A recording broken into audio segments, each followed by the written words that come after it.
Hey, everybody. We got special guest Mark Anthony Austin in the house, and we're going to talk about special effects. We're going to talk about pre-viz, post-viz, mid-viz. I'm just making all that up. I have no idea, but we're going to have a great time here tonight on Two Geeks and a Microphone.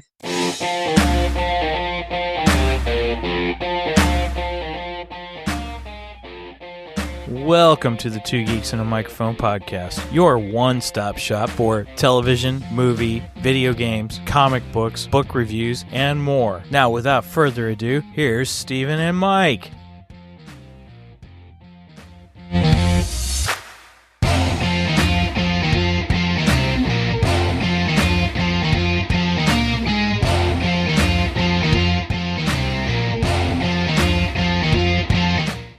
Hello there. She talks first. You talk first. I talk first. They're not Sorry. playing. It's a little. I hear them on my end. They're a little delayed. Sorry, Mark. I forgot to tell you. We do a real quick intro and then go to the title. I knew that. I just sabotaged it on purpose. Oh my goodness! Hey everybody! Welcome to the Two Geeks and Microphone show. I am your co-host, Mr. Stephen Boster, along with the one, the only, the most illustrious, the one who's got the really cool beard that I am trying my Live Beardly stuff, by the way, Mr. Michael Shanks. Mike, say hey to everybody. Good evening to all you geeks out there in Geekdom land. And would you like to introduce our most wonderful guest that we have this evening? Yes, he has not been with us in a little while, but he has been with us quite a few times often. He is one of the Boba Fetts, and he's also a master at visuals. Mr. Mark Anthony Austin, welcome. Thank you. I'll add some. There we go. I added some applause. How's that Nice. Warm and fuzzy now. I am warm and fuzzy Right. inside. Oh my goodness. Well, Mark, hey, thanks so much for your time, just hanging out with us. When I know Mike was trying to get you on the show, and then we realized you had posted about doing some work on Wednesday, season 2. Specifically are like, oh, this would be great. Now, everybody, we contacted them early on because we had to wait until part 2 of season 2 aired in order to have this conversation. So we really appreciate your time and hanging out with us tonight. Yes, Yeah. very much. Yeah, no, I was like, oh yeah, because I worked on that back in January, February of this year. Okay. And that's always the way when you're working on previs, because you're working before production even starts. It's a big time leap between when you work on it and when you actually see the final, say, take that next step. Wow. Yeah. Like when did Snow White release? That I was, don't even remember. wasn't it March of this year? I think so. Maybe. And I Gosh, worked on it in 2018. No Holy moly. way. That's when I 2018, worked. really? Yeah. Wow. Gosh, I guess I didn't realize it had been in production that long. Because sometimes, usually these things accompany a script or an idea that is being pitched. Mm-hmm. Is to enhance or to bolster the pitch. So instead of just being a written script, look, you can see a scene from it. Look at this scene, Yeah, That's yeah. the previs. And that's the attraction of previs, because your script suddenly has a much higher success rate because it has visuals to Oh, back it up, okay. Yeah. Yeah. So, a lot of the times you're working on stuff. I've worked on some projects that never have been made, like a really great one. It was for, what was his name? It was a DC character. Ooh. And it was Guy Ritchie that was doing the test. Oh, wow. Okay. Blue guy, big hair, like what was his name? Blue guy. Like four letters or something. I'm just, why do I have to forget? That's all right. It'll come to me. It will come to you. And when it does, just blurt it out. It'll be great. Yeah. Then we'll all take a drink. Yeah. So, Mark, What we call that is it's the penguin falling off the iceberg. Because we do it all the time. Okay. Right now, Good. the Good. penguin is he's just swimming around the iceberg. When he comes back and that's when he gets back onto the iceberg. When you get that memory back. Okay. So Guy Ritchie was doing a DC hero. That's going to drive me crazy now. Trying to think He was of like an anti-hero. He was an anti-hero. Yeah, he was an He anti-hero. was like a berserker kind of caveman. Blue. Maybe begins with G. Dang it. You said he had blue hair? No, he was blue. He was blue. Okay. Blue, His black skin's hair. blue. Yeah. DC Now I'm searching. It's drive me crazy now. Characters with blue DC hair. anti-hero. They're blue with black. Oops, it was black hair. Wait a minute. Dang it. No, that doesn't count. Blue with black hair. It's given me. It's given me Nightwing. No, but he's not an anti-hero. It'll come to you in like 10 minutes from this. Right. Yeah. Yeah. We'll go. Well, hey, Mark, one of the things I remember when we've had you on the show before, you talked about working on Spielberg's War Horse. Yeah. And how the importance of what you do with previs or was the whole trying to get the director's vision or even your vision, how it would look. And then it's kind of like you're working in tandem with the director a little bit when it comes to visualization sometimes. Yes. And that's not just for film, that goes for anything. So even theme park attractions I've done. Like the Despicable Me ride in Universal. Uh-huh. There's a section where they go into anti-gravity chamber. That's the section I did. Oh, cool. Wow. So, it's not really, you can do movies, but it's really anything.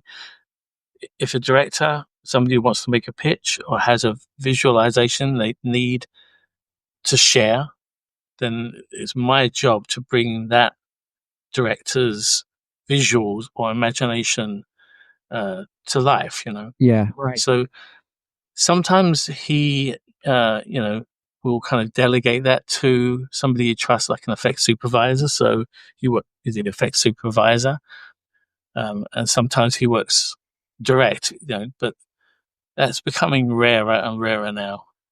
Yeah. I guess I just didn't realize, even when we talked in the past, that how much previs kind of helps sell a script. Like, I guess they do a whole lot of work just to say, hey, we want to do this script. And then when they pitch it, they have the previs to help pitch it. That is interesting. I never knew that. Yeah. It's called, and you're saying about all the funny vizzes. There is one called Pitch Viz. Oh, is it? So I did the pitch viz for the remake of Conan. I think it was 2010 remake. Oh, okay. Was that the one with Jason Momoa? Yeah, I believe so. I think so. Yeah, I haven't seen that one. It was working with Marcus Nispel was the director. Okay. Yeah, but he didn't want to do anything. I read that sometimes you get to read the script, which is great because then you have a solid context on just the piece you're doing, Right. So you know how it's going to, where it's coming from, where it's going to go to, how loud to play everything. Otherwise, in the case of working on Wednesday, when you're working on just a section of the finale, and that's all you see, you have no context for the 7+ hours of story going to come before the episode, So, gosh, I can really imagine helps that. Yeah, with the script, but really it doesn't matter if it's movies or not. Whatever that visualize, that's why they're trying to get rid of they're trying to get more visualization than previs, I guess, because it's open to anything that you need interpretation and into something viewable you can share. Mm-hmm. So when you do previs, is that for any part of the movie? I mean, like for a non-3D, a 3D generated portion of the film, could you be doing like mock-ups for just regular scenes that don't have the 3D in it, or is it strictly 3D work? If it is going to be a 3D animated movie, then obviously they're going to steer that they want it working in 3 dimensions, so you have more options to move the camera. Sure. Lighting will work. But if it isn't animated, it's something that's going to be live action. Like when I worked on Avengers for 10 months, I was working with animated characters of Thor and Iron Man. Uh-huh. But we all knew that in place of our characters would be the stuntman running into that position and then jumping. But same as we were doing making the mocap, they were going to basically replicate the mocap or, redo the animation, probably a combination of the two of those things. Yeah. Hanky when exactly the same I was. So we were doing like a rough pass of what all the characters were going to do on the set. And once you've got your shots, because I never liked to give anybody a shot to work on. Gotcha. Like I look at the storyboard, and there'll be a beat. Like the beat would be where you maybe cut to Captain America, and he's standing on a cop car at this point, and he does this, that, and the other. Okay, I'll give that whole beat to somebody. They'll animate it out how the actors were going to eventually replicate that. Mm-hmm. Put these cameras in, get all the shots that are in the storyboard, but it's like a little mini set that plays out. So it's very flexible. Nice. But then giving the first shot to the first guy, and hoping that they kind of line up. Yeah. Right. You all pose the characters in the same way at the same positions, which is pretty hard to do. And the beauty of working in computers is that once somebody's made that pose, he can share it now. So you share it with your other guys, so he doesn't have to pose that character. He just can import and so it lines up. So let's hey everybody. Mark gave us kind of a visreel, so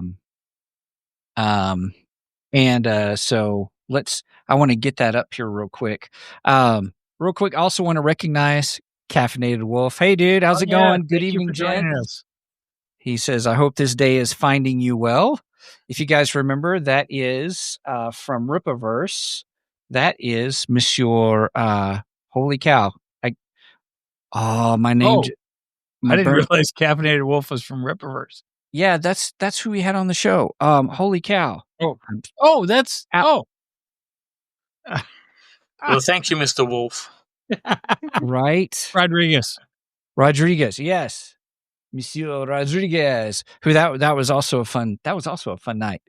So I want to show the previs here real quick for everybody. So here's the reel. I had the sound turned off because we're having problems with sound and I didn't want it to loop. It would sound double on my end.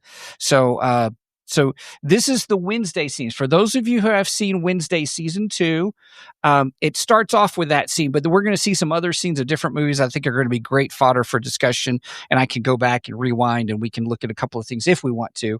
Mark, it's Andrew, by the way. Andrew. Yes. I kept wanting to say I'm Alex, sorry, Andrew. But I'm like, Alex Rodriguez. Wait a minute. That's the Andrew. Baseball player. Sorry, Andrew. I'm so sorry. We do want you to come back on, so don't be insulted. Yeah. Yep. So, all right. So I'm just going to play the reel here real quick. We're going to start off with Wednesday. If you have not seen this, please go wait to get a drink or something for just a few seconds or a half a minute, and then come back because I don't want to spoil anything for you because this is the last episode, I think, if I remember right. Yeah, the finale. That's the word. Yes. Yeah. Okay. Why did it do that? Okay, here we go. Let's try that one more time, everybody.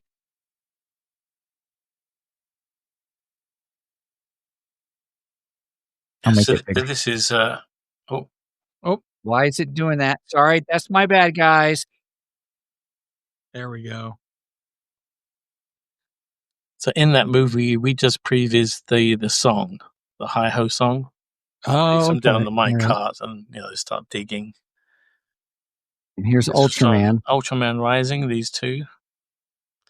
Like a side-by-side comparison between my rough, I have like maybe between 3 to maybe 6 hours per shot per day. Wow. But the final, they get at least a week to work on a shot. I don't know what movie that one is. This one's from Back to the Outback. It's a Netflix movie. Oh, okay. That was who hired me for Netflix and got me into the Netflix animation studio, which was a lot of fun. This is Leo that I did at the same studio. The Adam Sandler voiced and kind of Detective Uber directed. Pokemon. Detective Pikachu, the one and only Ivan. It was a Disney movie. Yep. Okay. That was a good one. Love and Monsters. I saw this. I enjoyed this. And there was a Star Wars shot in there. Yeah, a quick montage of like snapshots of the old animation work.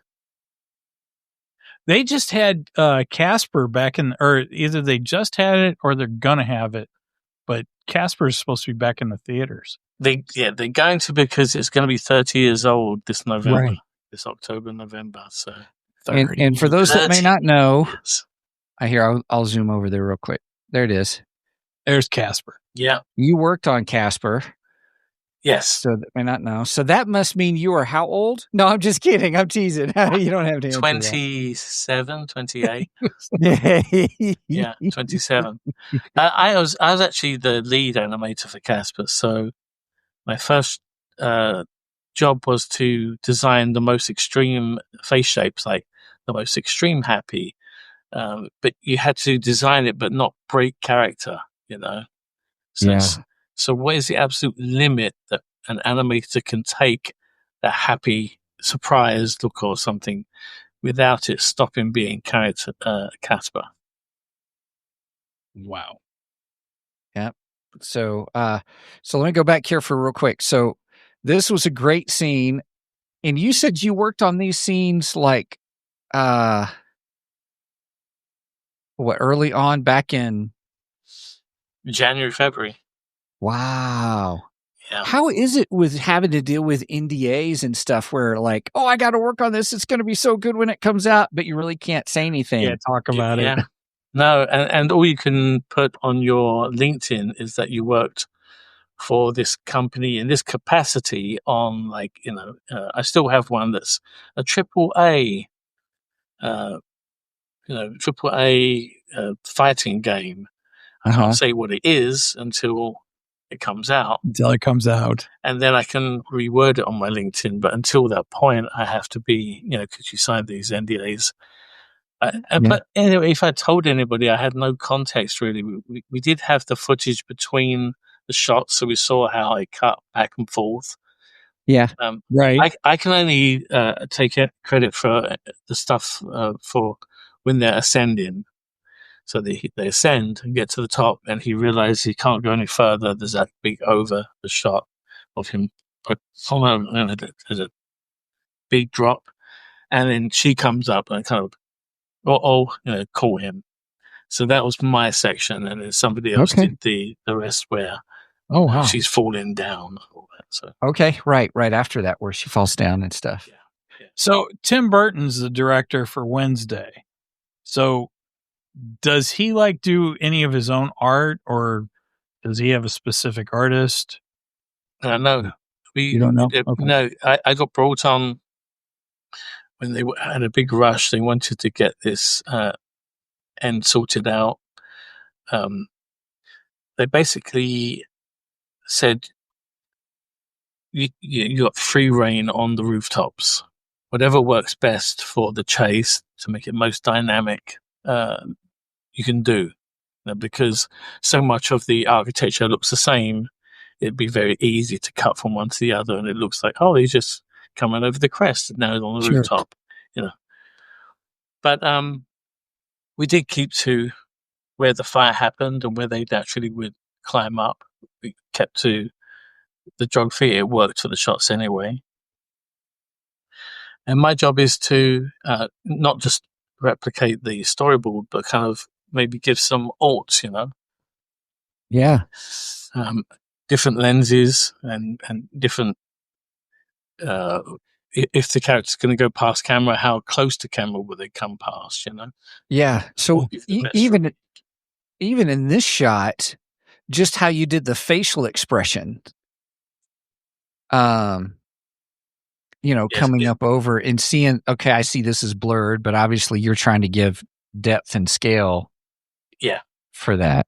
Yeah. So that has a lot to do with your lens choice, because you want that size relation. You want her head to be that big coming up compared to him being that small in frame. And so you find whatever works without, I don't like to cheat their geography. I like their geography to be true. So she'll come up over the edge without kind of going through the building or something weird, Yeah. And then I place my cameras, and your lens choice will give a different size relation. If you go wide to if you go long, you're going to get a different size relation between the two. Wow. Very cool. Yeah. So let's show other stuff that you've been on. So next step is, now what is this from? I was on, this is a game that's coming out this year called Godforge to phones. Oh, okay. And it was fun in that I got to do the previs, but then I got to stay on as the animation director. So I got to do some finals animation, which I haven't done in a long time. Oh, cool. On some characters, including this character. So, it was a fun 3-month project. Yeah. So how do they decide if you're going to stay on as you said the art or animation director, right? Yeah. How do they make that decision? Basically, budget. Okay. So can you do both these things? And when they said this, I really did think I was going to be getting somebody else to help me with the animation, and it turned out that was never the idea. There wasn't the budget for it. I was the animation director and the doer as well. Okay. So I had to just work directly with the director of the whole cinematic, because it's his vision. He knows how it wants it to cut together. So I was redoing the previs, but putting final animation in there, and then editing it in myself, and then showing him the finished edit to the soundtrack and seeing what he wanted changed. But it was rewarding. It was rewarding because you got to, not just do one job, but the one that follows as well. So gotcha. Yeah, so that was Godforge. I guess it comes out this year, or they've been alpha and beta testing it. So okay. Yeah. So not only have you worked on movies, you've worked on video games, you've worked on animation. Gosh, I guess I just, my brain, unfortunately, I mean, I've just always thought of, previs, viz, that's all movies and stuff, but it's not always like that. It's for anything that's, Yeah. So well, that you blew my mind out when of you trouble said, is what you're saying? Sorry, Mike. That's all right. Go ahead. I was just saying that's going to keep you busy and out of trouble to do that many different kind of projects. Yes, because not all of the projects see the potential or the value of previs. Like, there's a famous quote from Spielberg saying that previs saved him $10 million on War of the Worlds, just because he knew every shot before he prevised it beforehand. Oh, okay. See, I liken this to what George Lucas did with Star Wars, because he's one of the pioneers. Yeah, because like the X-wing and TIE fighter scenes, he actually cut scenes from different World War II films to visualize how the ships were going to move and stuff like that. So yeah, exactly that. But really, the last thing I worked on was a commercial. So I started in commercials. My very beginning, my first 5 years in any kind of production was in commercials, but the hand-drawn commercials in London. And so if this was a UK show, I could say what I worked on, everyone would know. But being one in the States, they wouldn't have a clue who I was talking about. But it was a very well known, like the Ho Ho Ho Green Giant, the Jolly Green Giant. Okay. So I worked at the studio that they designed that guy. Oh, cool. And the Frost is Tony the Tiger, or Frosted Flakes, you call them. Right. Okay. So he designed that guy. Nice. So it was this really kind of like, it had a lot of history to it, this commercial house I joined. Did that for 5 years. And then they decided that they wanted to declare bankruptcy because they were retiring. And because I'd worked less than 5 years, like just under, I got 1 month's work until I was, out. And if I'd gone over 5 years, I was just a couple of months shy of it, I would have got 3 months to find another job. Oh my! So I'm looking for a job. I just bought a house as well and a car, and it was my friend that went to a lecture that was being given by Industrial Light and Magic about how they did the dinosaur face on Jurassic Park. And he called me up at like 11 at night from this bar, telling me that he was having a drink with the guys after the lecture. I said, "That's great, Steve. That's great. Have fun, tell me about it tomorrow." No, you don't understand. They're looking for animators.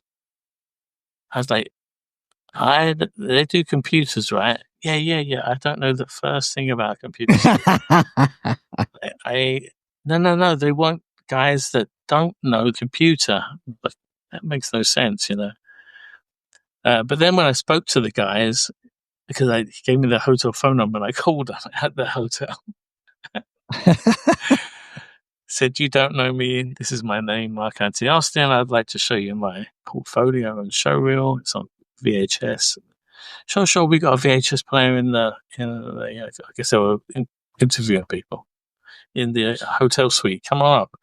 So I went the very next day to London and took my showreel and stuff, and they said they liked it, but I'd heard that from Disney and got nowhere. So I didn't trust Hollywood after that.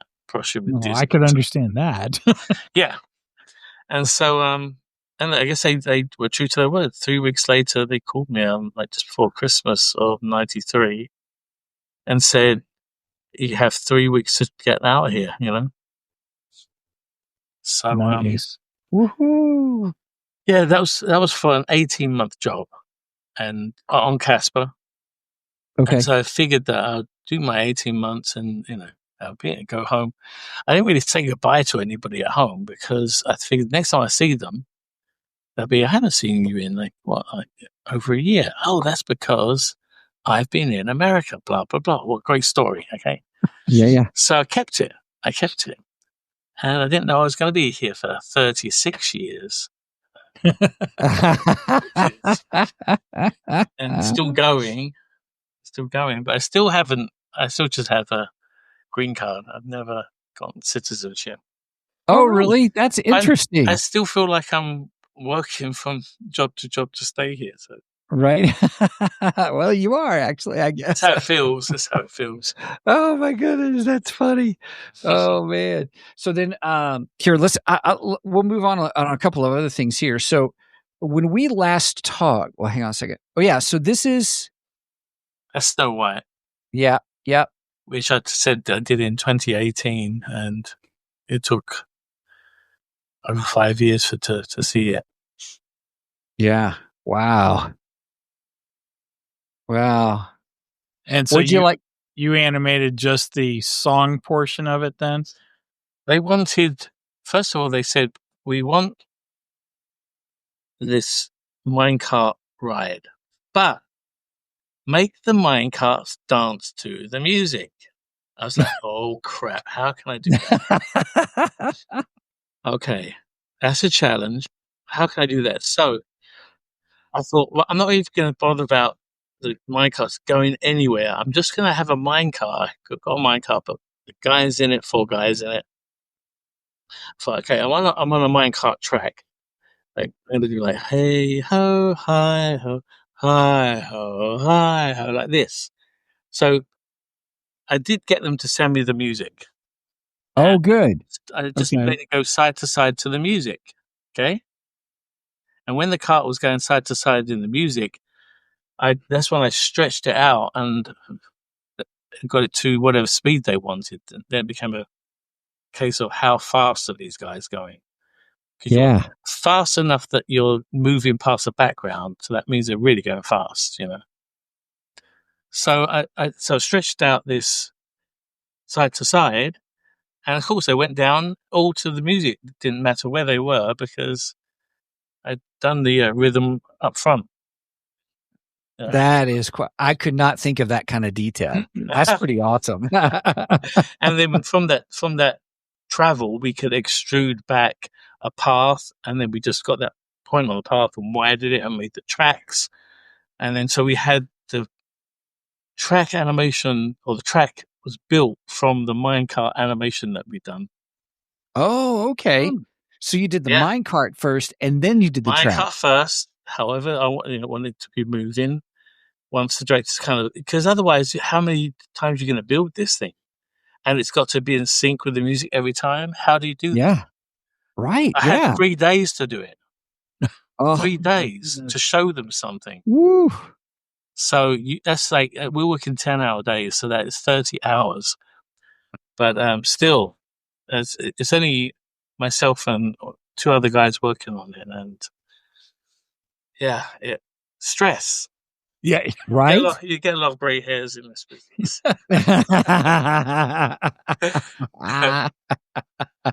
Oh man! Oh gosh. Okay, let me hit the next one. Let me go to the next one too. So while we're talking, now, also as we're moving on, everybody, I want you guys to know that Mark is an incredible artist as well. Not just he's doing all this computer stuff, but he's got. I would enjoy watching you do the time lapse videos of where you're drawing and stuff. I'll show you some after this. I'll show you some. That'd be great. Yeah.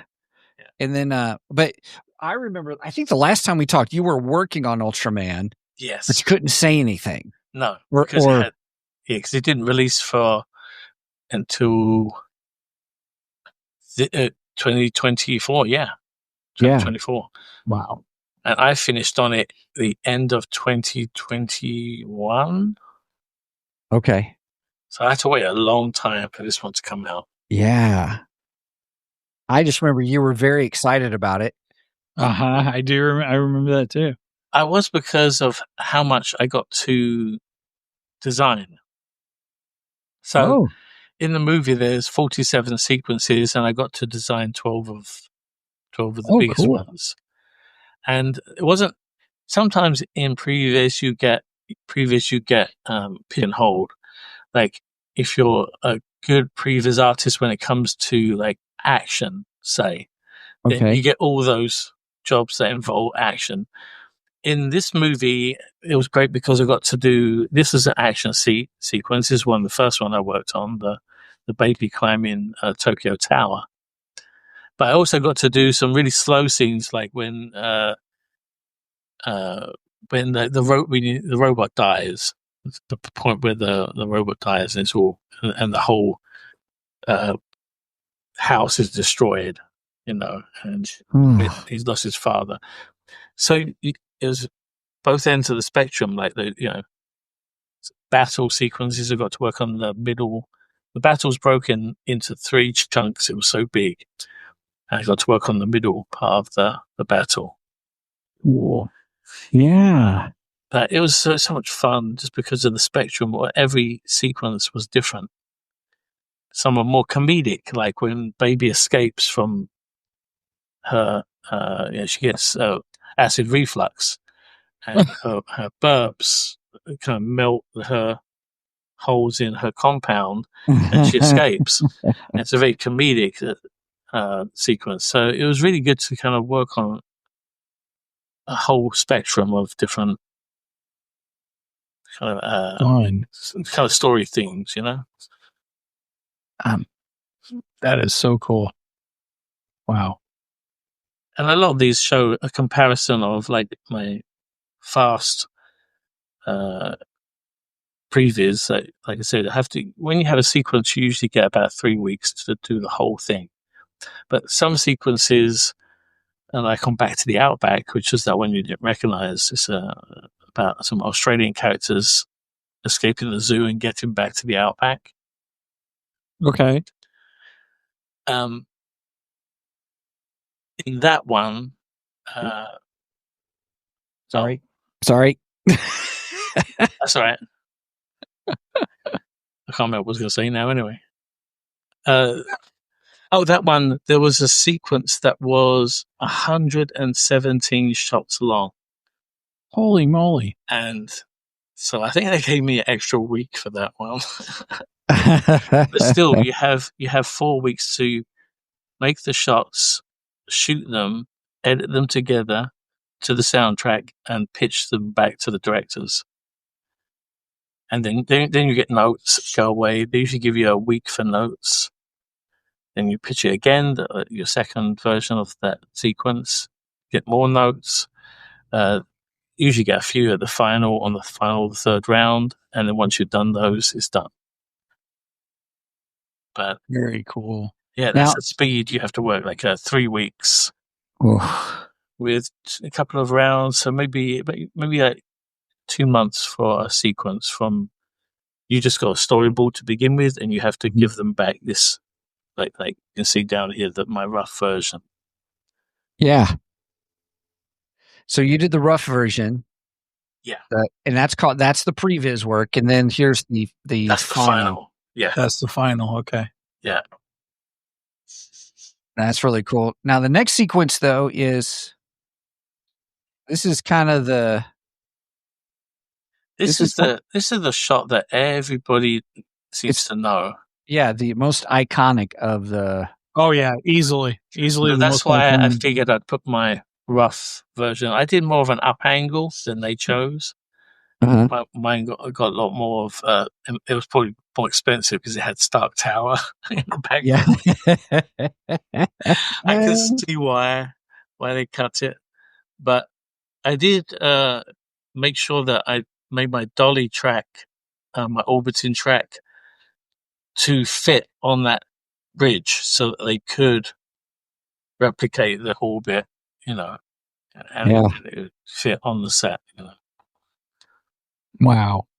But yeah, this is my rough and the finished thing, like a different order, and the order in the previous changed so many times. That was just the one that got approval, so it got into the edit, Yeah. So,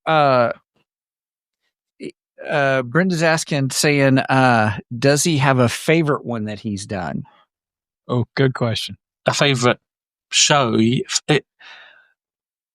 I've worked on. It's past the 50 mark now, and it's always been Star Wars, just because I'm a Star Wars nerd. I've always said that's the best one. Understandable. But it depends, because there's different kind of best ones. The best one for just a team camaraderie might be 300 Rise of an Empire, because in that it timed, the days flew by because there was such good banter in the room. Uh-huh. And we did really good. I thought we did pretty good work on that show, and we ended up doing 4 battles, sea battles. Funny thing was that in those battles, he said, "Okay, the first one's the first battle. Okay, so this called FB, first battle, FB." Oh, FB. This is FB, first battle. This is FB, first battle. Excellent. So because when you've done a whole bunch of previews, you want to identify what the sequences are. Gotcha. Okay, this one is in the fog. So I want FB. Well, we can't use FB because you said first battle. Call it FBB. FB. Okay, FBB. Okay. Battle. Yeah. Next one it involves always fire. Oh, really? I want FB. Can't. Yeah. The last one was obviously Final Battle, wasn't it? Right. It was such a nightmare for naming.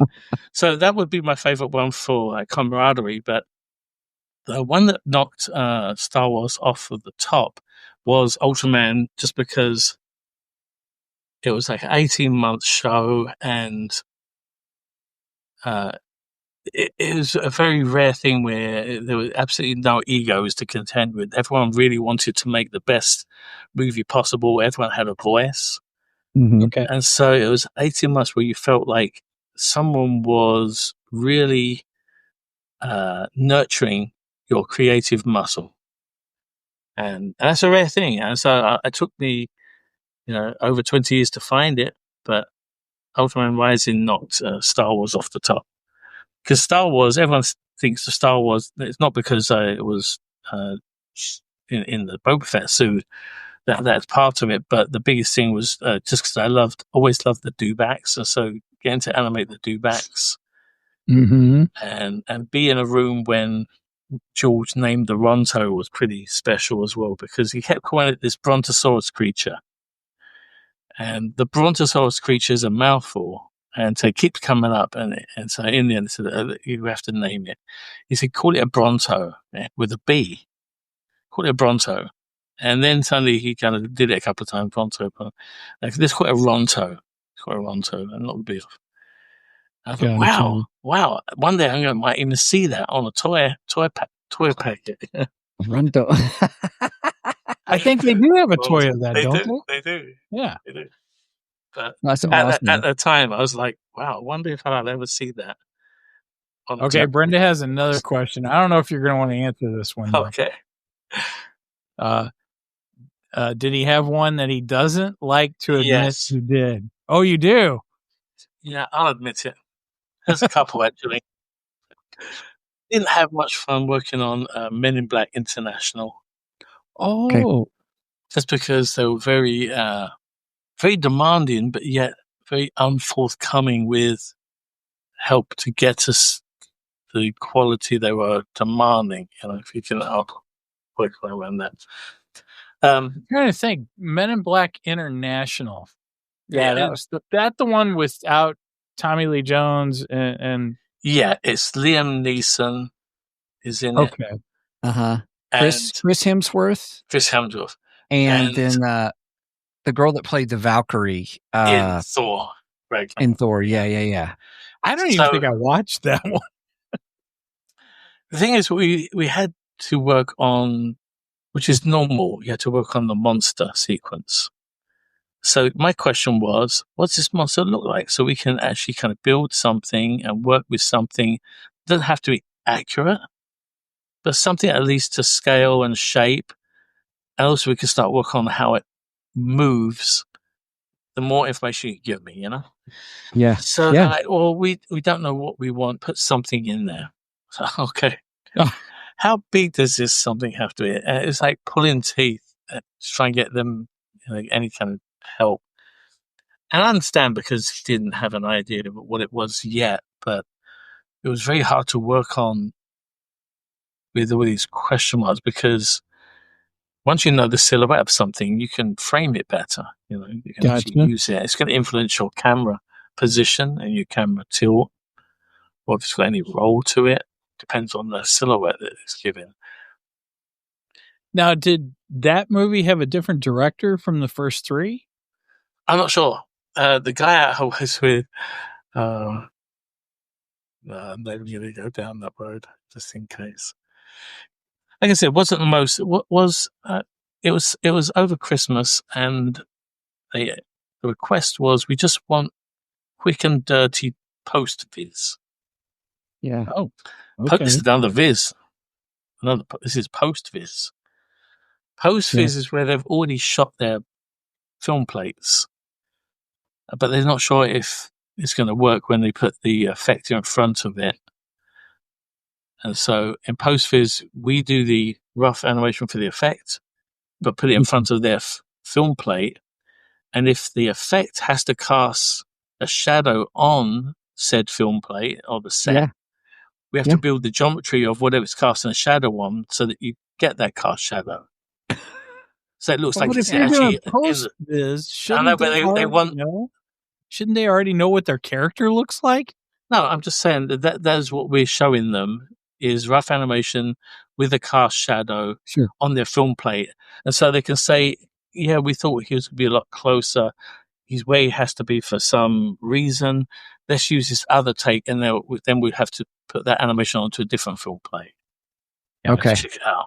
So post viz in the aspect that they've already got the film, they Yes. filmed it. Yeah. And so now you're doing the viz just so they can kind of get an idea what it is before they give you approval to do the final. Very interesting. Sounds complicated. It is complicated. And so when we do previs, back in the day, it used to be a minimum of 2 shots per artist per day. So you have, like I said, you've got 8 hours to 10 hours, depending on where you're working, to deliver 2 big shots. So 1 in the morning to 1 in the afternoon. So like I said, I didn't worry about shots. I just animated my beat out in the morning, put my cameras in, got the shots, cut them in, was done.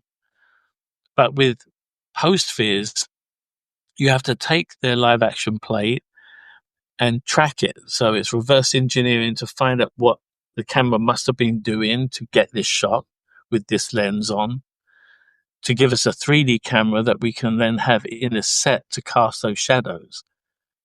Because whatever we put in front of the camera, it has to act the same way as it would if it was on the film set. So we need something accurate in 3D on this 3D film set to replicate what is happening on the real film set. Like you said, it's like reverse engineering. And so because it's so much more involved, you hope to have your track done by lunchtime. So and you have to rush your animation, and then you have to comp it all in and put all your everything together. Gotcha. And I can't guarantee. I try for 1 shot per artist per day, but most times it will go a bit over. Some might get lucky and come in a bit under, and so it usually kind of works out. Your deliveries are okay. But Awesome. Have you found that over the years that it's easier to do the viz work because of new tools and technology? Yes. Or yeah. But now do they expect more to be done? Like rather than 2 shots per day, they're like, well, now you got this latest and greatest equipment. So now we expect 4 shots per day. Yeah, I mean, it has, like I said, because if you think of that 2 shots per artist per day, and then you take that, I've got given 117 shots in this sequence. By my math, I can only do 10 shots a week. Mm-hmm. Okay. So in 4 weeks, that's 40 shots. It's not 117. So you've got to work much faster. So because of that, I will put less animation in and more like still poses of what the action is. You'll see in that show reel, a lot of the Netflix shows, it's still poses. It's not all animated out necessarily. Yeah. Yeah. And that's because you have to do 5 shots in one day. You haven't got the time to. Hey. Let's see.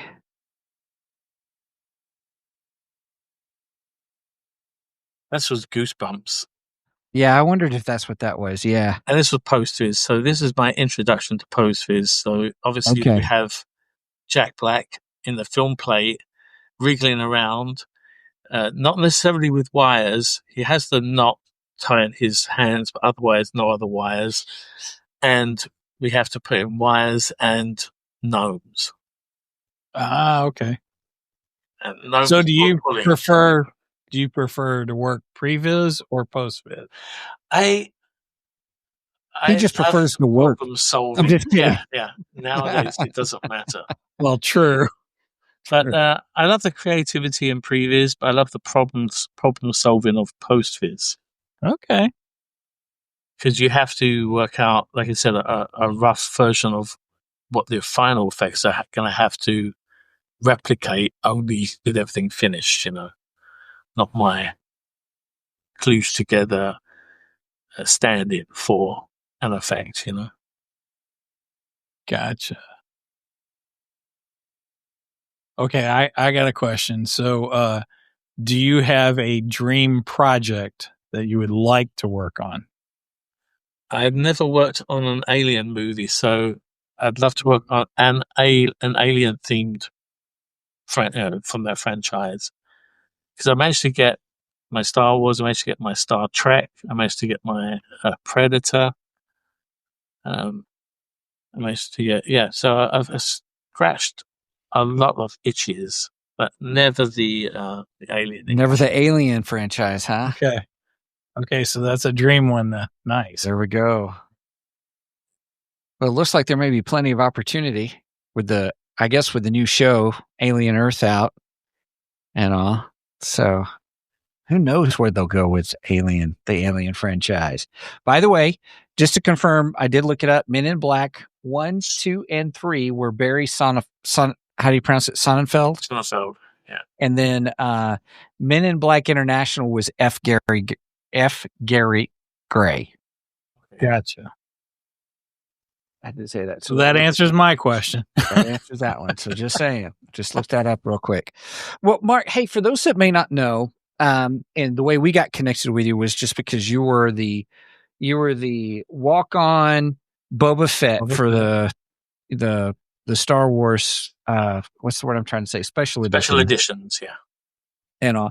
So how did that come to be? For those that, we've heard the story before, but for those that may be new listeners and stuff, how did that come to be? A couple of reasons. One, George went up to Steve Williams, also known as Spaz, and said to him, find somebody to jump in the suit. I want to do a suit, and explained what he wanted. And so Spaz knew that, well, my desk was, it should have been all Casper because I'm the lead for Casper. So half of the shrine was Casper, but half of the shrine was Boba Fett, And so he knew where to go. But also, I had prior worn the suit a couple of times to a couple of functions. So I was the guy that fit the suit on hand. Just the timing of it, Right. It was on the heels of doing these two functions. Was it Skywalker branch? Was it one of the functions with Kenner where yeah, I remember that. So yeah. Everyone says what being in the suit, the blue screen shoot must have been awesome, and it would have been had there been the Millennium Falcon for real there. Oh.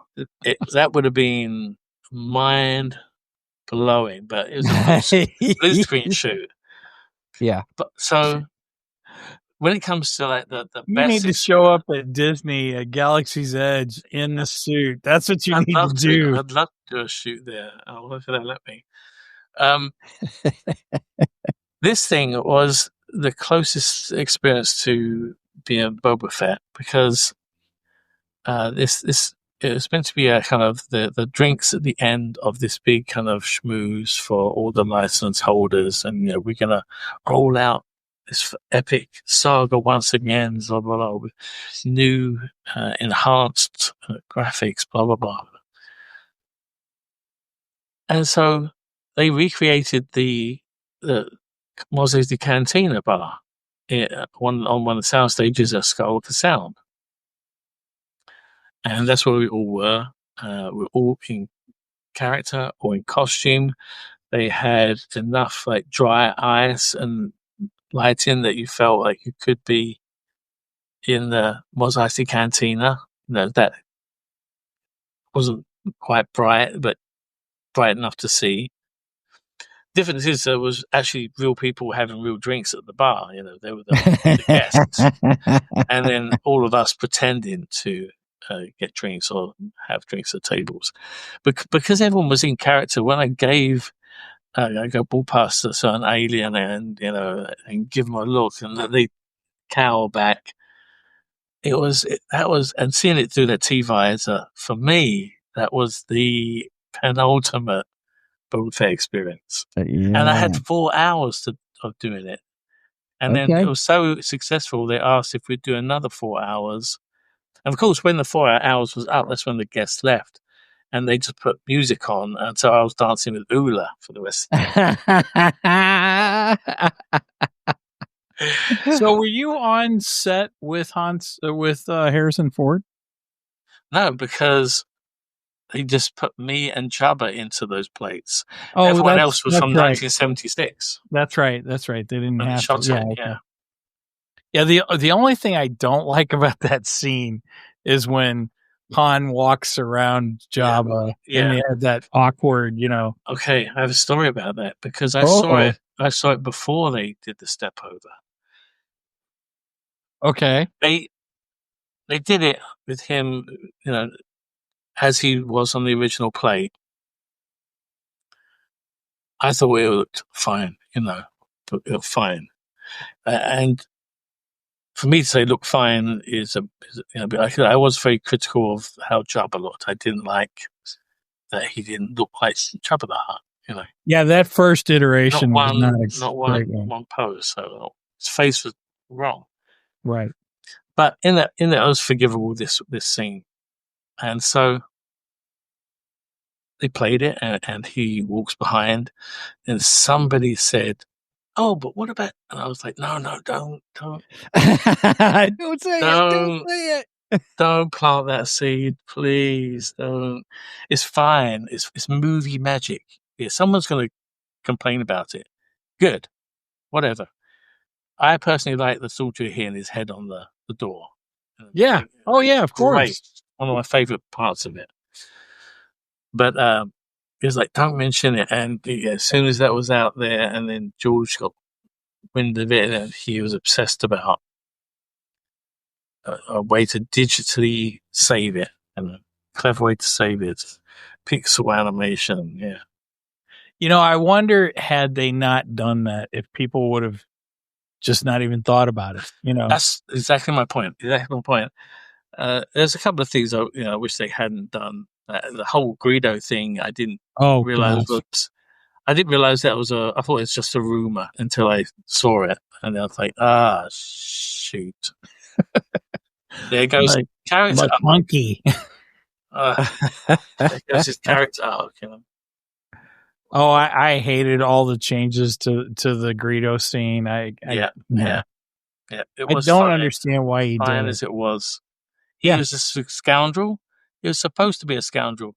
That's why when he flips it at the end and suddenly he's back and then go ahead, kid, you're like, yes, that scoundrel came through. Yeah. So it's got to be scoundrel all the way. You've got to hammer that nail in that this guy's nothing but he cares about himself. Well, see, and I look at it more as it's self-defense. Greedo's supposed to kill him, That's Greedo even tells him that's what Jabba sent him for. So I never had a problem with Han shooting first. I never had that. Oh, well. It is what it is. It is what it is. Yeah, there's a lot of talk that so we're coming up on the 50th anniversary, and they're saying that Kathleen Kennedy has said that they will put Star Wars back in the theaters. But now there's a debate on which version are they going to put in the theaters. Now, I think they're just going to stick the special editions in. But there's some people that believe they're going to go back to the original cut. And I hope so. I hope so. I hope so too, but I don't think it'll happen. No. The thing is that there was originally only ever the intention to make a New Hope special edition because he was worried that after the digital effects advancement of episode 1 and then even better episode 2, then episode 3, and then 1970s optical effects of the whole pink flames when the Y-wings blow up and things like that. And he was like, I need to give it a step down, And so that was the reason. That's the reason had I known he was going to make more special editions, I probably would not have left Ireland for Disney. I probably would have stayed. But they originally were just going to do that as a special edition, and that's it. Yeah. So I was trying to get it. I pulled it up on Disney Plus, and I was going to show that scene real quick where you're at, but lo and behold, it won't. It won't come over. Like there's some kind of block on it or something, which is kind of it knows Disney that we're block. streaming. Disney block. Okay, I'm going to test something here. See if I can do it.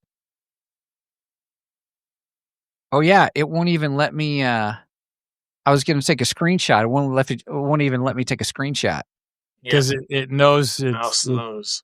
Yeah, it recognizes it's in a stream. And it's fun and all working for Disney and Mickey Mouse, but when he kicks you up the butt with those big yellow boots, that hurts. It hurts, man. They look spongy, but they're really not. They're really not. Who knew that Mickey was really the emperor? Yeah. Yeah. That's awesome. That's funny. Well, I was going to get it where people could see where you would come on this. Well, first I was going to get that step up thing just because I was going to give you a hard time, Mike. But then I was like, I wanted to show where you were, Mark, where you came in on the scene. Because I remember seeing it, and when it happened, and I loved it, kind of a thing. I was like, yeah. And then when Mike and I learned about you and that you were the one and stuff, we're like, we got to get him on the show. So we've always had a good time with you. It was like, oh my goodness, this is great. Still toes Mickey Boots. It's true. Yeah. Oh yeah, I remember seeing that in the theater, and Boba Fett's one of my favorite characters too. Yeah. In fact, I mean, I've tried to get as many of the Kenner action figures back, but when I was a teenager, I sold off a bunch of my Kenner action figures. The only one that I kept was Boba Fett, because that was really special to me. I still have it to this day. Granted, I'm not sure which one of them it is, because I have 4 original Boba Fetts right now. I think 4. I might have lost count, but anyway. So yeah, that one's the most important to me. So when I saw that in the theaters and I see Boba Fett come walking on the screen, I cheered. You're like, yeah. That was the action figure I came over with from England, was my Boba Fett action figure. But we're talking about the paintings. Here's the latest painting. Oh, I don't think I'd seen this one. Cool. Right. Here, let me do this. Mark, I'm going to double click you. I'm going to make you the come on. It should. Okay, here. I'll just glare with the light. There you go. Oh, that's so cool. So it's like a splash of color in the middle, but it's a sketch. Yeah. So that's one. That's one of the really nice. late ones lately. And then this is the other one I just finished. As I'm more Vader than any other character. Oh, I like that. That's a good one. I remember that one. I remember because you've got the video on that one. Yeah. Yep. That's nice. Yeah. What's this one? Do you have people who like try to contact you and say, hey, that's nice. That was the first time I ever did a lightsaber. That's beautiful. You did good. That's really good. So when people see your videos, do they ever contact you to say, hey, could you do one for me? They ask me a lot about prints, but the hardest thing about prints is getting a printer that will work with you to make it accurate, because some of the tonal value, like in a lot of these, I've worked really hard to be kind of picky about. Picky about tone and color, because I used to be very lazy at both. So when you say they used to be lazy at both, you're talking about Lucasfilm? I used to be lazy. Used to be lazy. Yeah, when someone say, could you paint this? I'd paint it, but I'd paint my version of what I thought that color was. It wasn't necessarily accurate.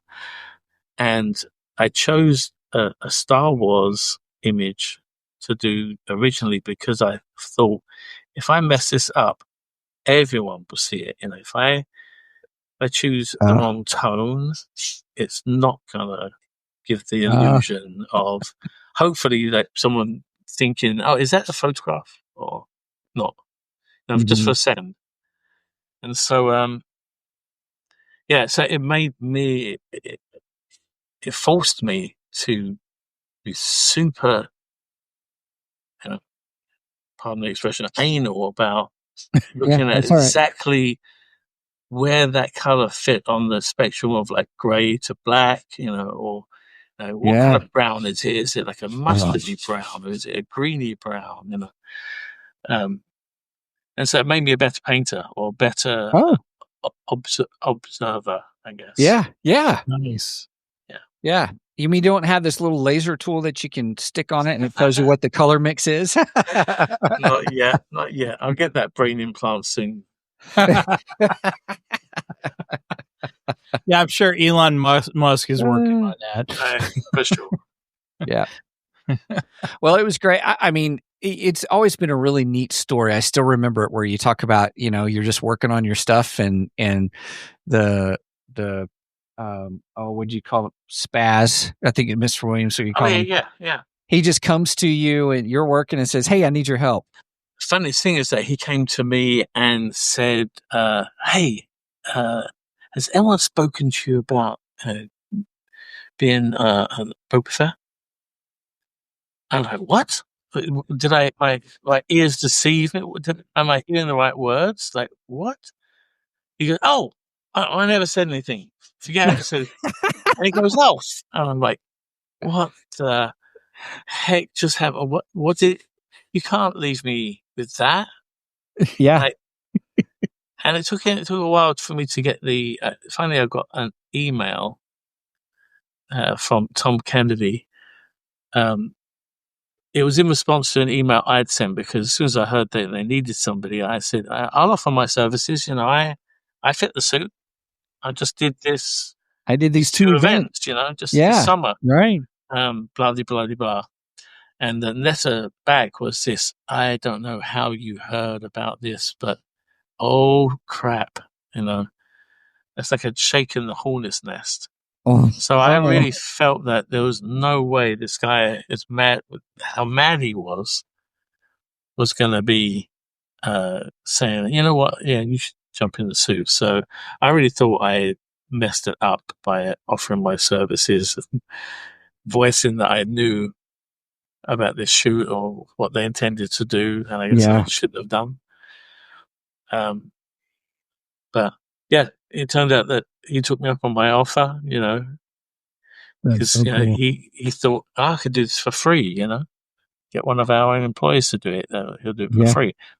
So I had to go to Casper Production and ask them for the day off. That was the only condition. Make sure that your production is cool with you taking the day off for the shoot, because you're going to do a morning shoot for the first shot and an afternoon shoot for the walk off, the exit.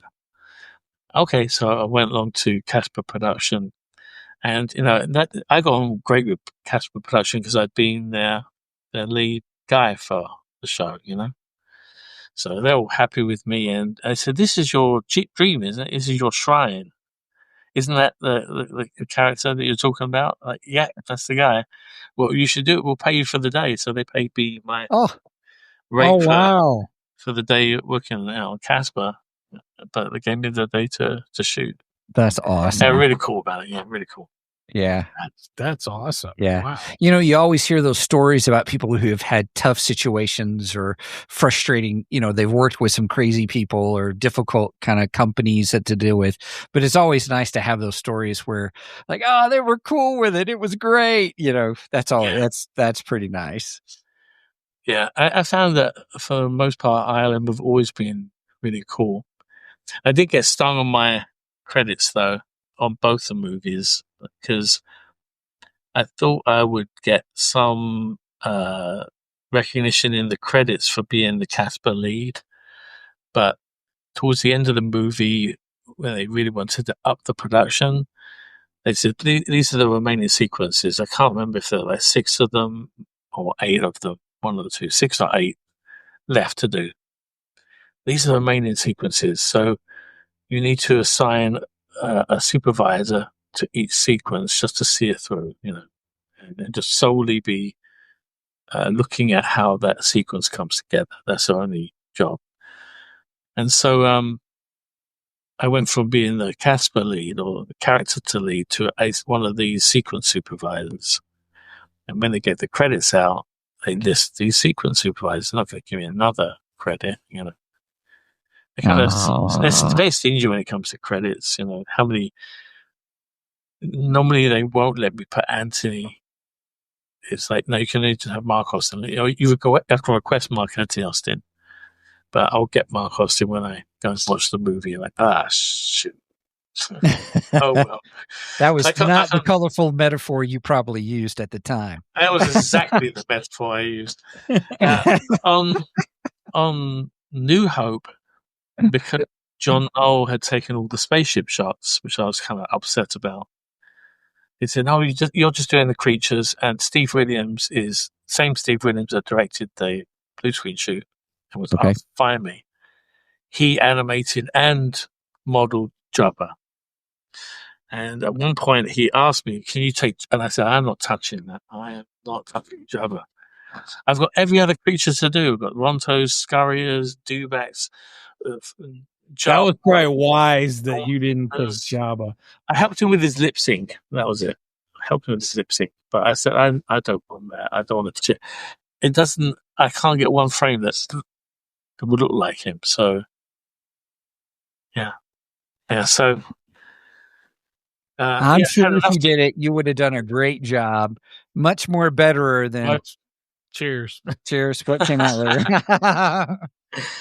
I would have demanded that you couldn't tell the difference. Like, I do like it when I would have some of my previs in with the final plate, and the final plate might have that guy in a costume, the monster in a costume in the play, and we tried to match our previs so it looks like which one's the guy in the costume? Try and get it that good. Like using mocap and stuff like that. I've always tried to do that. I tried to make it so that you're can't tell which one was the previous one again. You have to look a bit closer. Yeah. That's funny. So, well, Mark, it's been great having you on. I know we've gone over an hour already, so I want to be respectful of your time. But it's been great having you back again and just talking about your work and thanks for sharing the previs and the final, the real stuff. That's been neat to see the projects that you've worked on and just a little window of insight into your world and all the work that you've done. Yeah, it's I always called previs the bastard child of Hollywood because they kind of pretended that we don't exist. You have a lot of art of books, and I show all the visual development art of. It kind of skips usually the previs. Like they don't like to recognize we have, maybe because you are kind of jumping in the director's shoes. Yeah. You're trying to visualize what he wants. So the only way to do that is to kind of get behind the camera and find those shots that you think best tell the story, And I always did wonder about that. So. There may be something to that now that you said it. I'll have it as a badge. As a badge I'll wear. There you go. Very cool. Oh gosh, Mike, any other questions that you have or anything? I can't think of anything off the top of my head. The only thing I can really add is since we had Andrew Rodriguez in, and he is the creative manager over in Ripaverse. So Andrew, if you guys are looking for a previs guy, Mark's your man. Us. Yeah, contact us. We'll put you in contact with Mark. There you go. Oh gosh, that's awesome. We'll be the middleman for that. I'll be glad to. Yeah. As Yeah. you wish. Well played. Ooh, speaking of which, everybody, Mark is also on Cameo. So if you've ever wanted to get or send or receive a message from Boba Fett, Yep. go to Cameo and do that. He's on there. I've gotten one for Mike. I've gotten one for the show. I think I did one time and stuff in the past. So yeah. You get your money's worth. Get sound effects, everything, costumes, props. Yep. Whole shebang. Yep. Yeah, it's great. So yeah, we've done that a couple of times and stuff, and it's been a lot of fun. So if you're not familiar with Cameo, it's here, I'll put up, but it's CAMEO. And so all you have to do is look up Mark Anthony Austin. Let's see, I'm gonna go back to my share screen here real quick. Ta-da! So on Cameo, here, but there he is. You can see a couple of intro videos of what he is. Oh, I'm not logged in. That's why. But you can do it where you can pick where you can say happy birthday, send a pep talk, get advice. It even gives your average length in your last completed video in there now too. Yeah. See, you get your money's worth. Look at that. 3:30 or something. Yeah. 3 minutes and 20 seconds. Nice. Yeah. Of pure quality. That's right. Especially when you're sitting there having a Mai Tai and talking. No, I'm just kidding. Yeah. With a straw. With a straw, yes. Yep. Oh, you know what, Mark? Hey, thanks for joining us tonight. I know you're busy. You've got a busy schedule. I know we were trying to get you last week, and you're busy, which is totally okay. I mean, we can adapt for you. And just appreciate your time and just hanging with us again. So it's been great to kind of catch up a little bit and see how you're doing and just the projects that you're working on that you can talk about. You know, learn about those dadgum NDAs and stuff. Yeah. So, but it has been fabulous to have you. Yeah, maybe next time we'll be Blue Eye Samurai when we can finally talk about it. I'm down for it.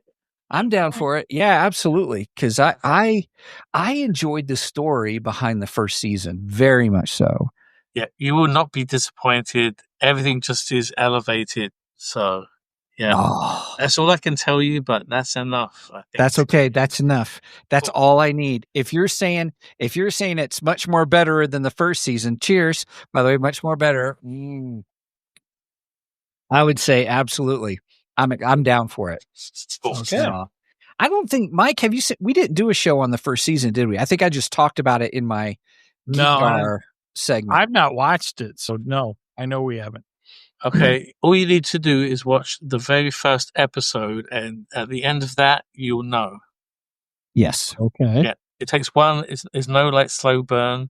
The end of the first episode, you'll be like, okay, I'm fully invested. I'm sure that's going to be your decision. Yeah. Okay. Did you work on season 1 any, or they just brought you in for season 2? No, I was on Ultraman Rising because at Netflix. Okay. We heard about this other, and so I got to see their pitch, and I was like, oh, I really wish I could like split into 2. Send my clone to work on that, and I'll work on Ultraman because I look forward to it. Do you know when let me see, when's the release date for that?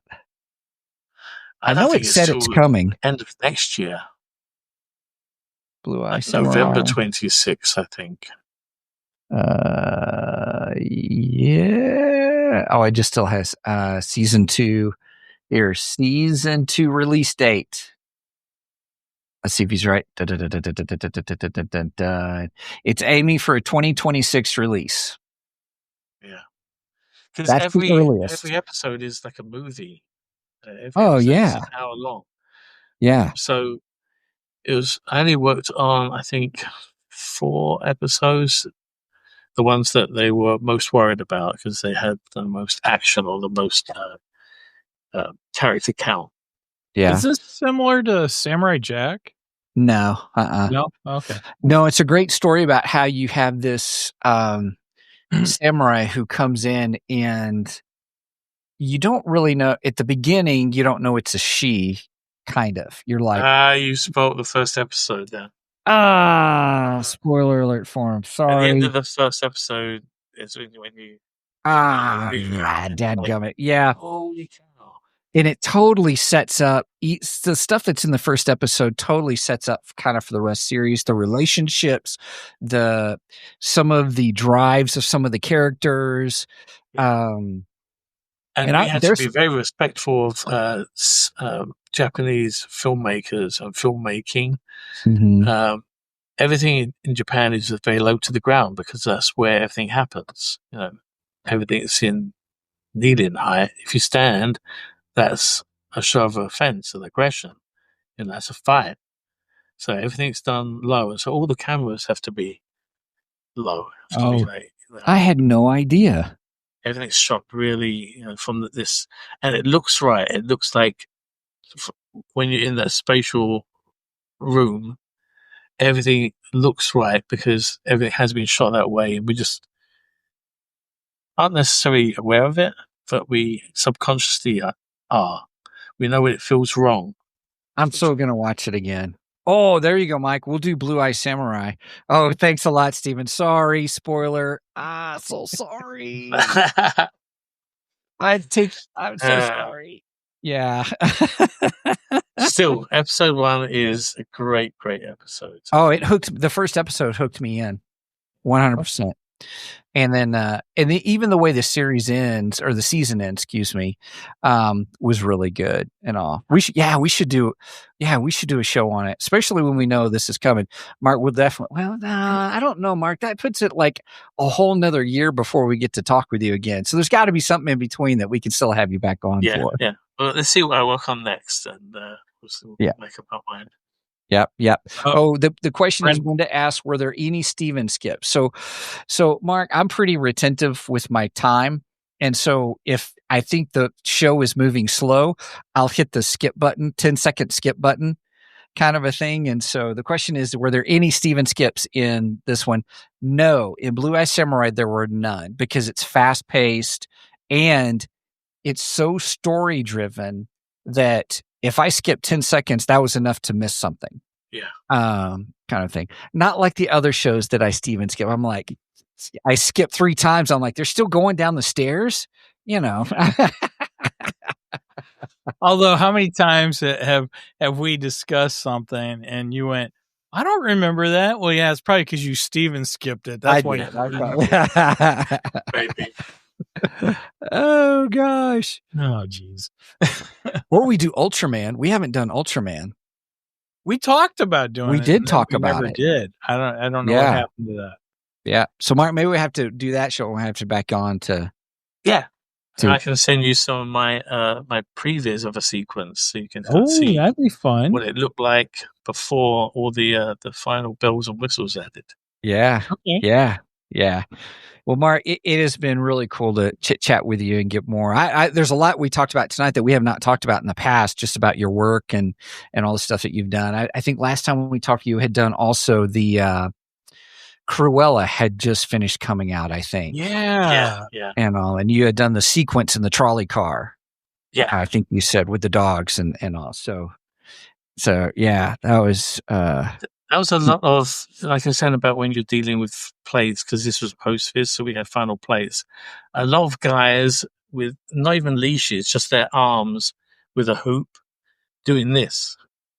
And that's all we had. And we had to put in the dog and the leash and have it move in such a way that it warranted that he got pulled that way, So again, kind of working, it's like a puzzle piece, working backwards. Yeah. What does the dog have to do to make him react that way? Yeah. And putting it in. And without looking like the leash is stretching as well. Make sure it's not like it's getting longer, it's holding its, distance. Oh, so yeah. Boy, that kind of detail, my brain does not want to do that. Pixel scrutiny. Yeah. Pixel you're talking about that. All of a sudden, my dog burst into here. I don't know what she's doing. She burst in here and then she's looking out the door like she's looking. Well, I think she was Yeah. doing something she wasn't supposed to. No, not her. it sounds like my dog. That's funny. All right. Well, we probably better wrap things up. Now we're doing the Midwest goodbye where it's taken us like 15 minutes to say closing the show. I thought that was a Baptist minister goodbye. Maybe that too. Real quick, one last joke because you said Baptist minister.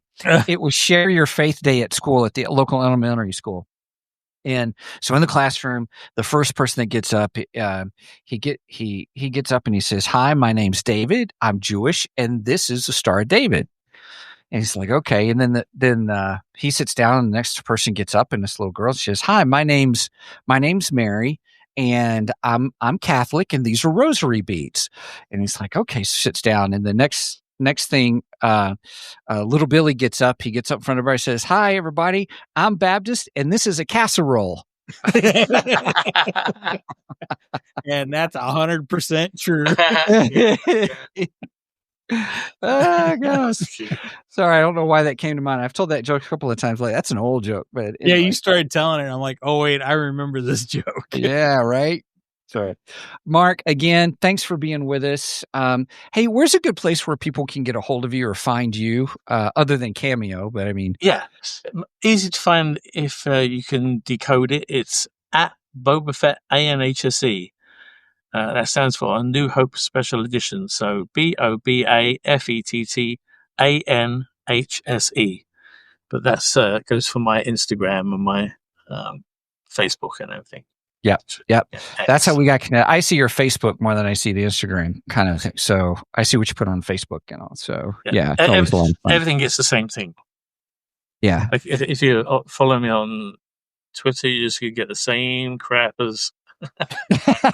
I didn't say that. What? The same stuff.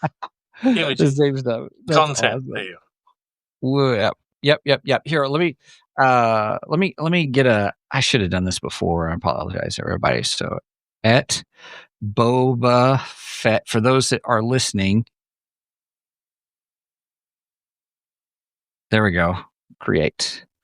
And is that the best way to do it? Is that right? Yeah, that's it. Yeah. Awesome. Yep. Awesome. So BOBAFETTANHSE. So Boba Fett, A New Hope Special Edition. Perfect. Yeah. That's the best way to get a hold of Mark. So yeah, Definitely go check out his stuff. Because your paintings are amazing. Thank you. I've seen a lot of them, and I'm always blown away every time I see it. And then the ones you showed us tonight, those were incredible. those are great. Man, beautiful. Those are really nice. Yep. And then even then you post some great behind the scenes pictures of stuff. And that's always, I really enjoy those. Yeah, I call myself a behind the scenes image bounty hunter. Nice. I like it. Because I'm obsessed with I'm obsessed with the setup, you know. Yeah. Like some of the rigs they have to construct on the outside of cars to get a certain shot. It's like crazy. Yeah. It is very interesting. Yeah. All right. Well, closing out, Mike, is there anything else we need to chit chat about or talk about as we wind things down? Not that I can think of. I think we've covered pretty much everything. Yep. Real quick, everybody, if you go to our website at www.2geeksmike.com, that's the number 2 GEEKSMIC.com. That's where you get all things Two Geeks. One of the other things that's on there, by the way, if you go to the website, is you will see. Oh, I got rid of my banner, but we're doing affiliate sponsorship with Live Bearded because Mike has that beautiful bold beard, kind of a thing. So where you can get their sampler pack for only $15. It's normally $20, and then you get a $10 coupon for your next purchase. That's automatic. So I'm trying it because I have this little scraggly thing, and so I'm 2 days in. 2 days in testing it out. So that way you guys know if it. So which if this- sense did you try? I'm doing the American one right now. Okay. I started with that one. And what's nice is I don't have a whole lot. And so a little goes a long way. So this sampler pack I'll be using for a while. Right. So there's 6 different scents that you get, everybody. And you can try it out. They even give you a little scorecard, like Mike said, when he first started, to kind of test which ones that you like, or what was your beard like before, and then what's it like after.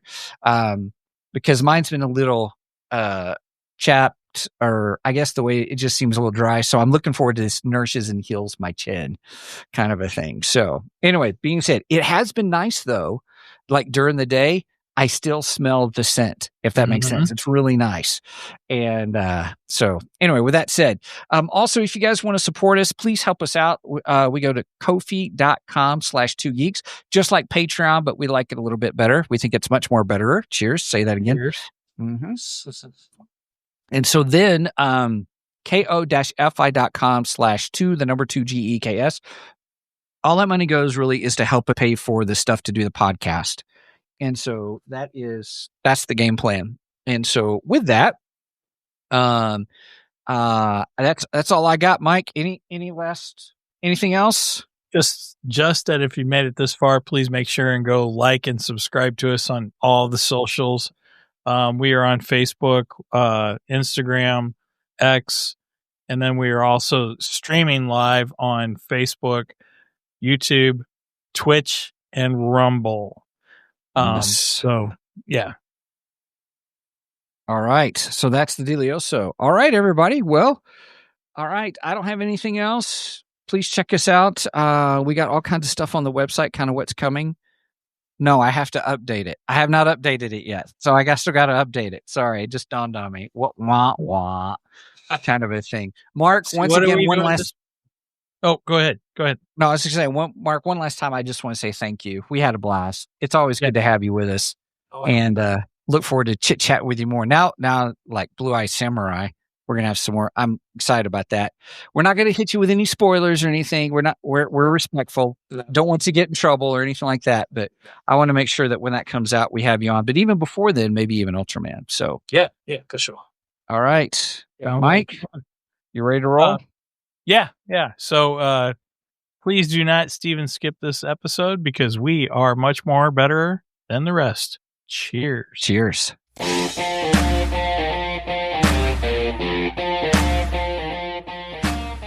Thank you for joining us today on the Two Geeks and a Microphone podcast. Tune in next week when we will have more news and reviews. Until then, May the force be with you.